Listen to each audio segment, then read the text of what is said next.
Segunda Reis, capítulo 11.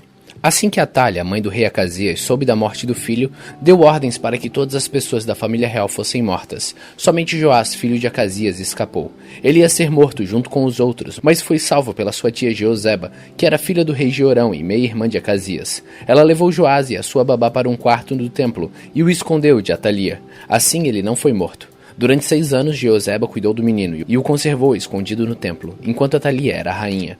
Mas no 7º ano, o sacerdote Joiada mandou chamar os oficiais encarregados dos guardas-costas e dos guardas do palácio e disse que viessem ao templo. Ali ele fez com que jurassem concordar com o que ele havia planejado fazer. Então ele mostrou Joás, o filho do rei Acasias, e deu a eles as seguintes ordens. Quando vocês ficarem de serviço no sábado, a terça parte deve guardar o palácio, a outra terça parte deve ficar de guarda no portão sur, e a outra terça parte deve ficar no portão atrás dos outros guardas. Os 2 grupos que deixarem o serviço no sábado ficarão de guarda no templo para proteger o rei.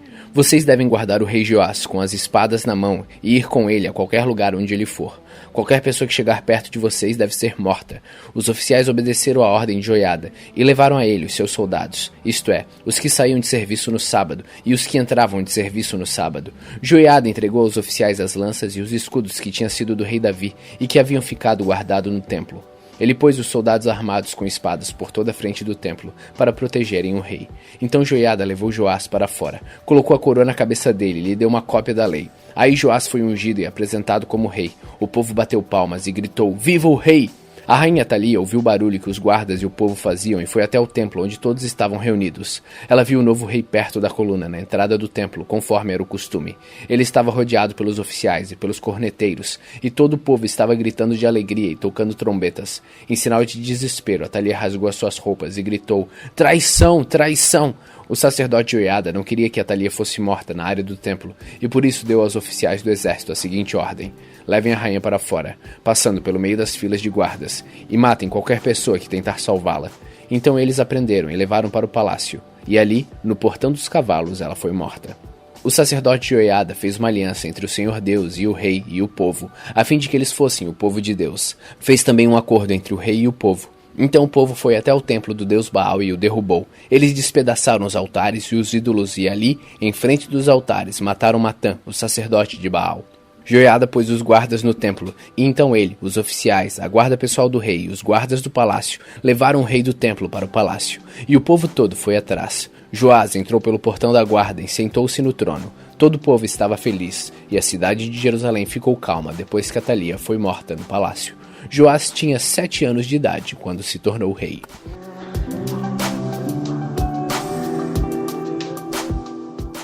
Segunda Reis, capítulo 12. No 7º ano do reinado de Jeú de Israel, Joás se tornou rei de Judá. Ele governou em Jerusalém 40 anos. A mãe dele se chamava Zíbia e era da cidade de Berseba. Durante toda a sua vida, Joás fez o que agrada a Deus, o Senhor, pois o sacerdote Joiada o aconselhava.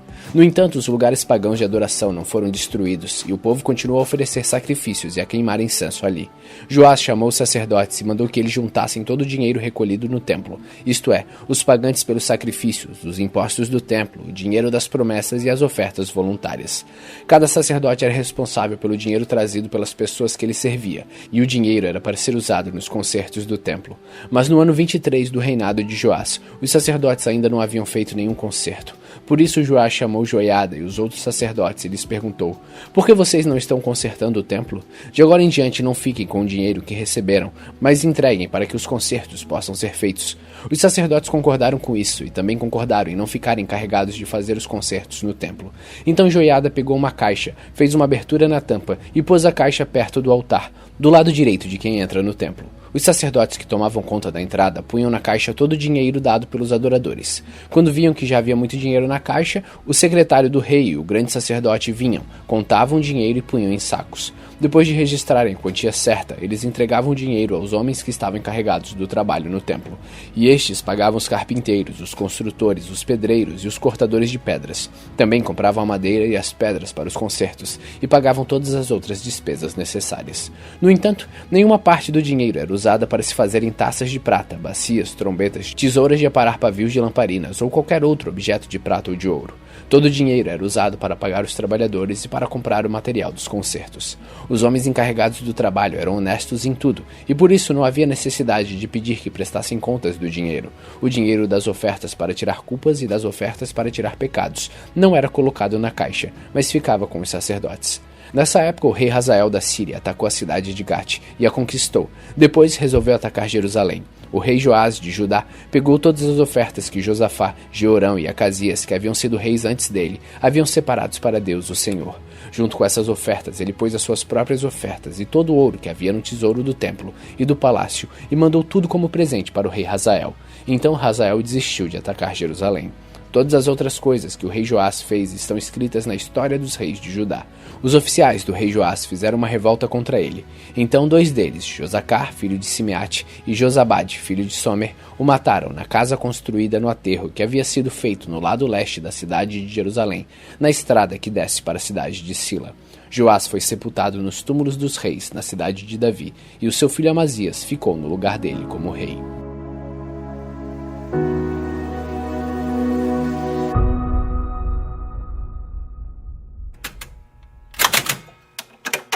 Provérbios capítulo 16. As pessoas podem fazer seus planos, porém é o Senhor Deus quem dá a última palavra. Você pode pensar que tudo o que faz é certo, mas o Senhor julga as suas intenções. Peça a Deus que abençoe seus planos e eles darão certo. O Senhor fez tudo para os certos fins, e o fim dos maus é a desgraça.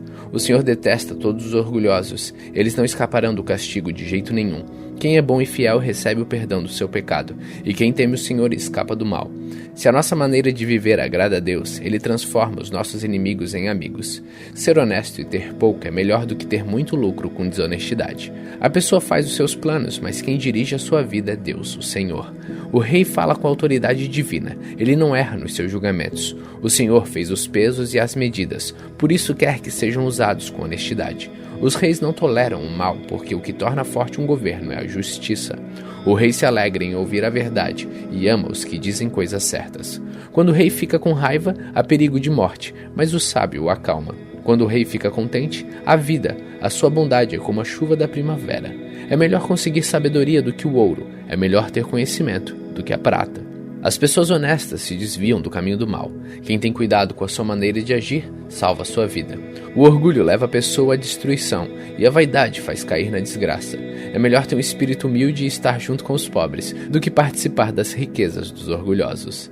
Quem presta atenção no que lhe ensinam terá sucesso. Quem confia no Senhor será feliz. Quem tem coração sábio é conhecido como uma pessoa compreensiva. Quanto mais agradáveis são as suas palavras, mais você consegue convencer os outros. A sabedoria é uma fonte de vida para os sábios, mas os tolos só aprendem tolices. O homem sábio pensa antes de falar, por isso o que ele diz convence mais. As palavras bondosas são como mel, doces para o paladar e boas para a saúde. Há caminhos que parecem certos, mas podem acabar levando para a morte. O apetite faz o homem trabalhar com vontade, pois ele trabalha para matar a fome. Os maus procuram meios de fazer o mal, até as suas palavras queimam como fogo. Os maus provocam discussões, e quem fala mal dos outros separa os maiores amigos. O homem violento engana os seus amigos e os leva para o mau caminho. Cuidado com quem sorri e pisca maliciosamente. Essa pessoa está com má intenções. Uma vida longa é a recompensa das pessoas honestas. Os seus cabelos brancos são uma coroa de glória. Vale mais ter paciência do que ser valente. É melhor saber se controlar do que conquistar cidades inteiras.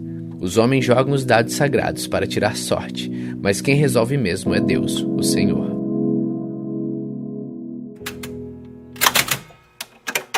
1 Pedro capítulo 4.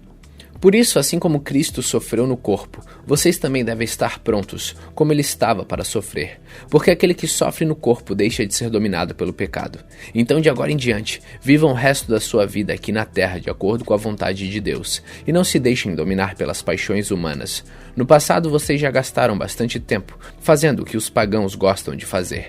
Naquele tempo, vocês viviam na imoralidade, nos desejos carnais, nas bebedeiras, nas orgias, na embriaguez e na nojenta adoração de ídolos. Agora os pagãos ficam admirados quando vocês não se juntam com eles nessa vida louca e imoral, e por isso os insultam. Porém eles vão ter de prestar contas a Deus, que está pronto para julgar os vivos e os mortos, pois o Evangelho foi anunciado também aos mortos, os quais morreram por causa do julgamento de Deus, como morrem todos os seres humanos. O Evangelho foi anunciado a eles, a fim de que pudessem viver a vida espiritual como Deus quer que eles vivam. O fim de todas as coisas está perto. Sejam prudentes e estejam alertas para poder orar. Acima de tudo, amem sinceramente uns aos outros, pois o amor perdoa muitos pecados. Hospedem uns aos outros sem reclamar. Sejam bons admiradores dos diferentes dons que receberam de Deus. Que cada um use o seu próprio dom para o bem dos outros. Quem prega, pregue a palavra de Deus. Quem serve, sirva com a força que Deus dá. Façam assim para que em tudo Deus seja louvado, por meio de Jesus Cristo, a quem pertencem a glória e o poder para todos sempre. Amém. Meus queridos amigos, não fiquem admirados com a dura prova de aflição pela qual vocês estão passando, como se alguma coisa fora do comum estivesse acontecendo a vocês. Pelo contrário, alegrem-se por estarem tomando parte nos sofrimentos de Cristo, para que fiquem cheios de alegria quando a glória dele for revelada.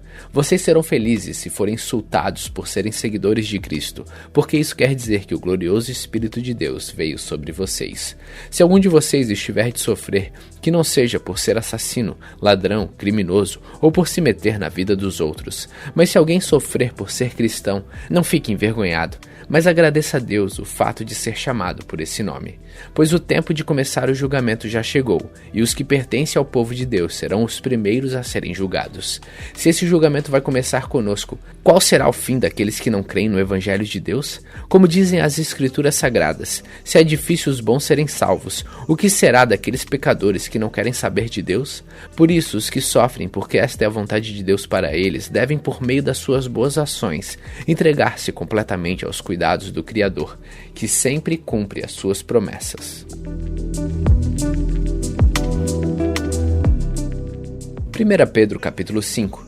Eu, que também sou presbítero, dou agora conselhos aos outros presbíteros que estão entre vocês. Sou uma testemunha dos sofrimentos de Cristo e vou tomar parte na glória que será revelada.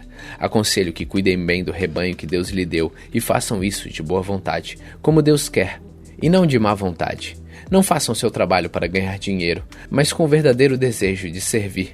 Não procurem dominar os que foram entregues aos cuidados de vocês, mas sejam um exemplo para o rebanho, e quando o grande pastor aparecer, vocês receberão a coroa gloriosa, que nunca perde seu brilho. E vocês, jovens, sejam obedientes aos mais velhos, que todos prestem serviço uns aos outros com humildade, pois as Escrituras Sagradas dizem: Deus é contra os orgulhosos, mas é bondoso com os humildes. Portanto, sejam humildes debaixo da poderosa mão de Deus, para que ele os honre no tempo certo. Entregue todas as suas preocupações a Deus, pois ele cuida de vocês. Estejam alertas e fiquem vigiando, porque o inimigo de vocês, o diabo, anda por aí como um leão que ruge, procurando alguém para devorar. Fiquem firmes na fé e enfrentem o diabo, porque vocês sabem que no mundo inteiro os seus irmãos na fé estão passando pelos mesmos sofrimentos. Mas depois de sofrerem por um pouco de tempo, o Deus que tem por nós um amor sem limites e que chamou vocês para tomarem parte na sua eterna glória, por estarem unidos com Cristo, ele mesmo os aperfeiçoará e dará firmeza, força e verdadeira segurança. A ele seja o poder para sempre. Amém.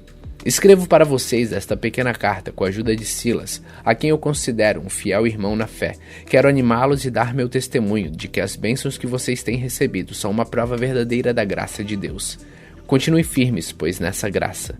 A igreja que está em Babilônia, escolhida também por Deus, manda saudações. O meu filho Marcos também manda saudações. Cumprimentem uns aos outros com um beijo de irmão. Que a paz esteja com todos vocês que pertencem a Cristo. Hoje, no dia 167 de nossa leitura, terminamos a primeira carta de Pedro. Continue faminto, continue humilde.